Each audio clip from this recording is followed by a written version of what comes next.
Estado de Derecho. No contra las fuerzas y cuerpos de seguridad del Estado, sino fundamentalmente en defensa de lo que significa una lucha democrática de estas características. No contra nadie, más que contra los terroristas y los que están organizados, sino para favorecer la movilización social, para adquirir conciencia de que este problema es un problema muy grave. Entonces, yo diría, una tarea de concienciación es lo primero que hay que llevar adelante. Y una tarea de concienciación solo se hace organizando personas, plataformas sociales, dentro y fuera de la universidad, no contra nadie, sino en defensa de los principios de una sociedad democrática, sin violencia, donde no forma parte del paisaje natural un grupo de estas características. Y marcar la dirección correcta, no para tener milagros en los resultados, pero sí para marcar una línea de futuro. Como usted dice, el problema en México radica más que nada en una alianza que hay un poco obvia entre corrupción y gobierno. Y la pregunta obligada es, ¿cómo podríamos nosotros legitimar un movimiento para terminar con esta situación? Porque obviamente desde adentro del gobierno es muy difícil que esto ocurra. En el caso de nuestro país, las fuerzas se encuentran muchas dentro de las mismas instituciones de gobierno. Entonces, si queremos combatir el fenómeno, me parece que estamos en una situación difícil porque tendríamos que buscar legitimar el movimiento desde afuera de. Y desde la perspectiva que he estado yo escuchando, bueno, parece que usted trabajó para el gobierno y en este caso eso es precisamente lo que tenemos que combatir, lo que hay dentro del gobierno y cómo lo haces desde adentro si no se te permite, ¿no? Sí. Pero yo no soy un consultor del gobierno, yo no puedo hablar de lo que hay que hacer, yo simplemente enuncio experiencias personales, principios, ideas, reflexiones. Yo siempre digo que si creéis que esta batalla está perdida, ya estáis perdidos. Lo primero es adquirir con claridad la dimensión de que esta batalla se puede ganar, que la corrupción no es como el río que atraviesa la ciudad de Guadalajara, que se puede y se debe cambiar, que va a costar tiempo y sacrificio y dolor, pero se puede cambiar. El día que haya muchos movimientos sociales, no contra nada, sino a favor de estos criterios que hemos expuesto, y eso es una fuerza social, y se produce un cambio de actitud personal, millones de cambios de actitud personal, México o los partidos harán eso.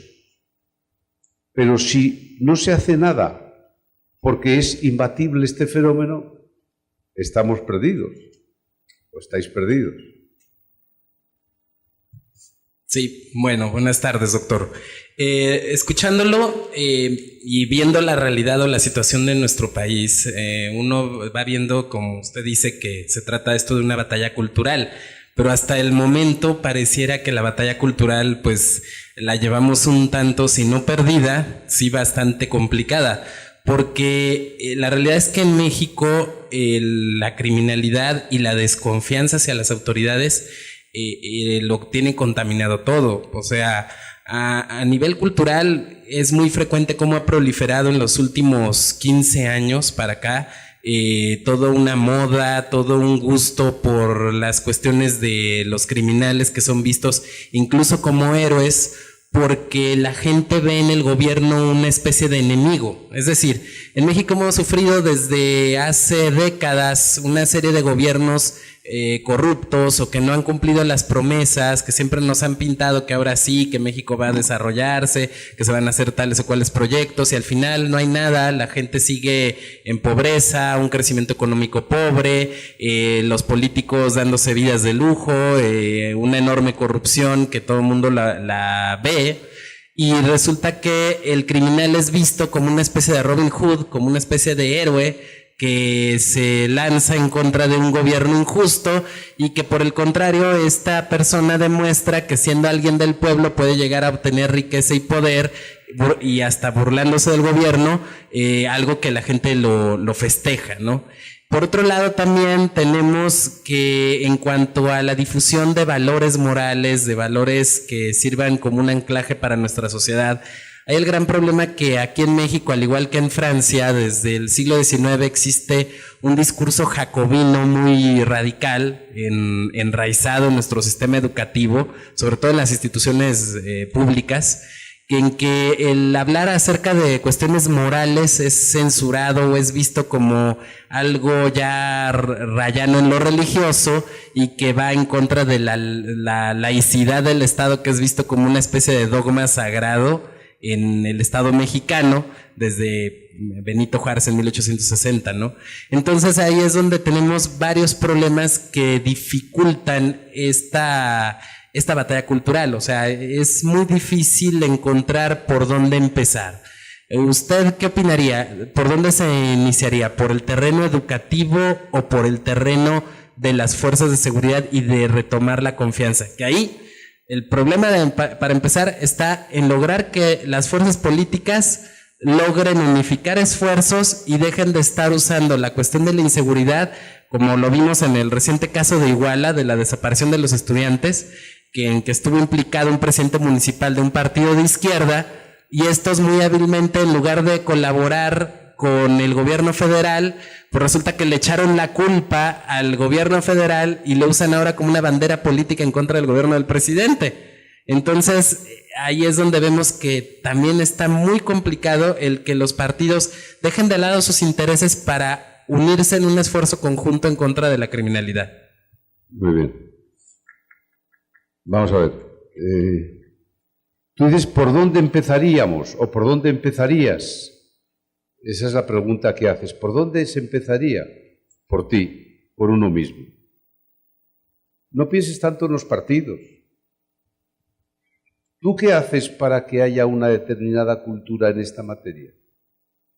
Yo recuerdo siempre una conversación que tiene lugar entre Teresa de Calcuta y un sacerdote en India, cuando en un momento determinado el sacerdote empezó a despotricar contra los párrocos, contra los obispos, contra las monjas, contra todo el mundo.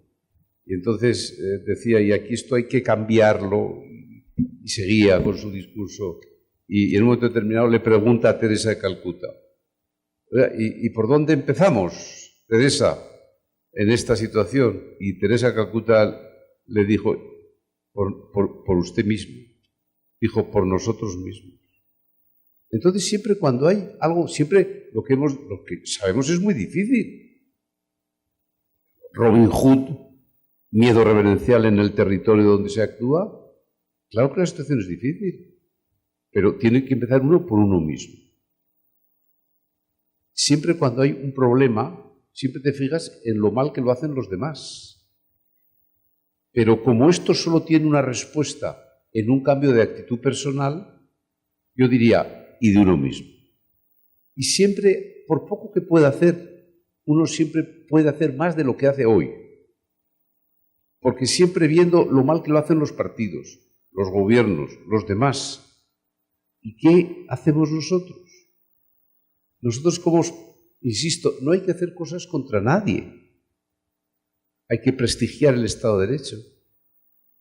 Hay que buscar, sin duda, instrumentos para concienciar de la gravedad del problema. Todo eso es una tarea cultural. ¿Cuántas asociaciones existen?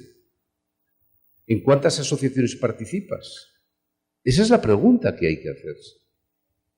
No vas a cambiar a los partidos políticos. Ahora, si los partidos políticos empiezan a ver un cambio de actitud personal y proliferan los movimientos sociales, y proliferan los movimientos sociales, insisto, no contra el gobierno, sino a favor de una determinada concepción de la lucha contra el terrorismo y del carácter ético y moral de una lucha de estas características y de la gravedad de ese problema en México, pues estás avanzando en esa batalla cultural.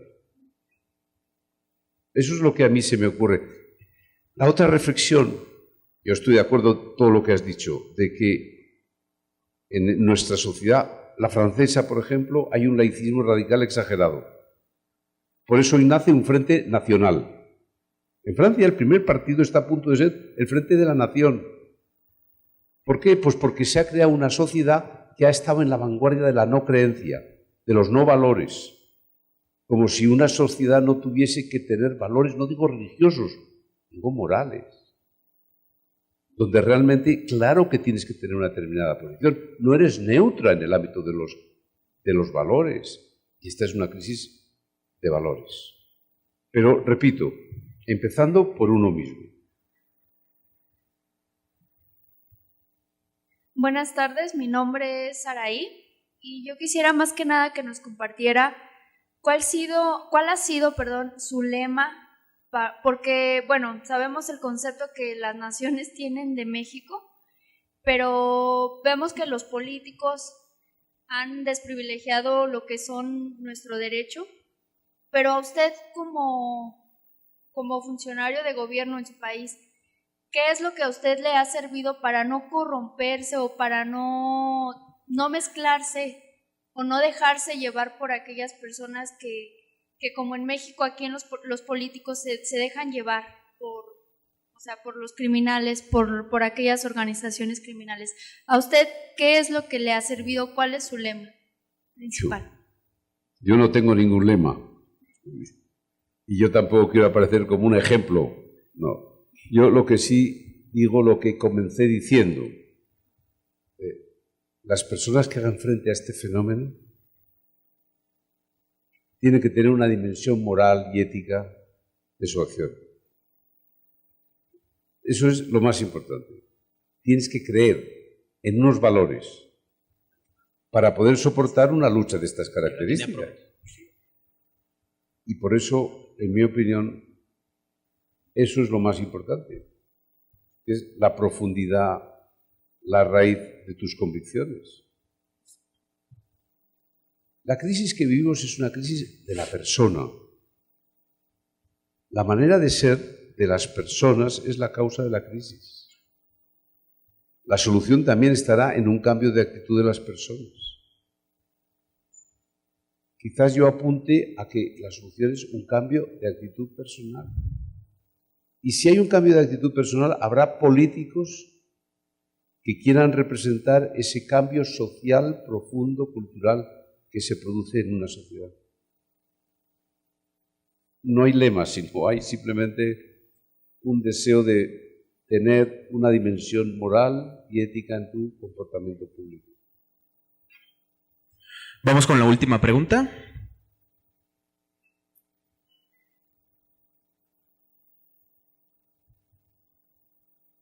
Ya usted nos ha hablado de la coalición del crimen organizado y el gobierno.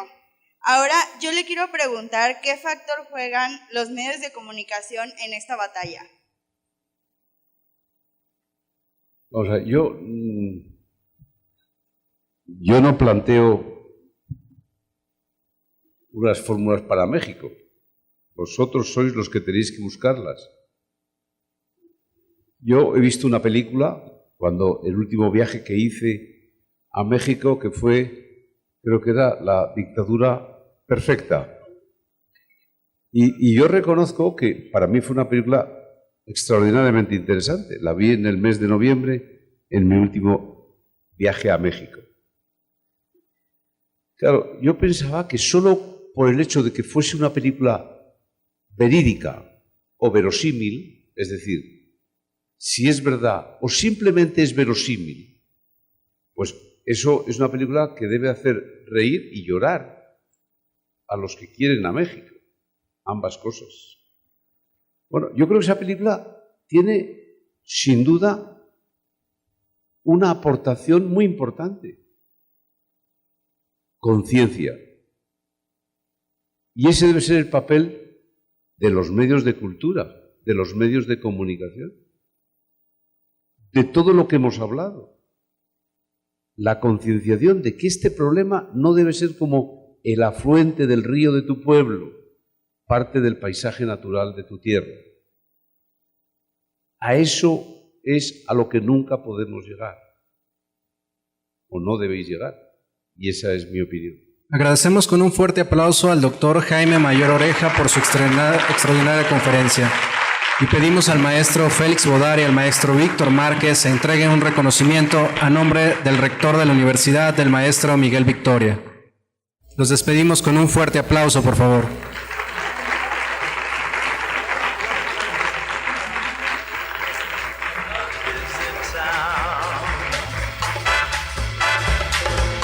Got this message to share in time. Live your life, be in your prime. Oh, love is in time.